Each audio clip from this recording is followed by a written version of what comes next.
cannot believe it. This can't be true. This can't be true. It's a monstrous case. Because it's the own father who did this to his daughter. यह कहानी एक ऐसे आदमी की है जो समाज में बहुत सम्मानित था।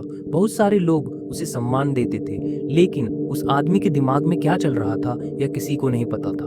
उसकी जिंदगी के बारे में भी किसी को अंदाजा नहीं था, खासकर उसके घर में क्या हो रहा था। यूसुफ नाम का एक बूढ़ा आदमी अपनी पत्नी रोजमेरी के साथ रहता था और उनके 7 बच्चे थे। उनमें से एक बच्ची थी एलिजाबेथ, जो बाकी बच्चों से अलग थी। एलिजाबेथ और यूसुफ के बीच कभी नहीं बनती थी और उनका हमेशा झगड़ा चलता रहता था, जिसके कारण घर का माहौल खराब रहता था। एक दिन एलिजाबेथ ने घर छोड़ दिया और एक कल्ट ज्वाइन कर लिया, लेकिन यह पूरी कहानी झूठी थी। असल में एलिजाबेथ भागकर कहीं नहीं गई थी, बल्कि वह यूसुफ के घर के नीचे बने एक सीक्रेट चैम्बर में बंद थी। यूसुफ ने अपने घर के नीचे एक अंडरग्राउंड बंकर बना रखा था, वहाँ एलिजाबेथ को बंद कर रखा था। उसने एक दिन एलिजाबेथ से कहा कि वह नीचे जा रहा है और मदद चाहिए। जब एलिजाबेथ नीचे गई तो यूसुफ ने उसे क्लोरोफॉर्म से बेहोश कर दिया और उसे बंकर में बंद कर दिया। यह बंकर एक छोटे से कमरे जैसा था, जिसमें कोई हवा, रोशनी या वेंटिलेशन नहीं थी। वहाँ कई कमरे थे और एलिजाबेथ ने कई साल वहाँ बिताए। उसके बाद यूसुफ ने उसके साथ शारीरिक उत्पीड़न करना शुरू कर दिया। एलिजाबेथ ने 3 बच्चों को जन्म दिया, जिनमें से एक को यूसुफ ने घर के बाहर छोड़ दिया और बाकी बच्चों को बंकर में रखा। बाद में एक दिन जब एलिजाबेथ की बेटी क्रिस्टिन को अस्पताल में भर्ती किया गया तो डॉक्टरों ने एलिजाबेथ के बारे में जांच शुरू की। एलिजाबेथ ने सब कुछ सच बता दिया और उसकी मदद से यूसुफ को गिरफ्तार किया गया।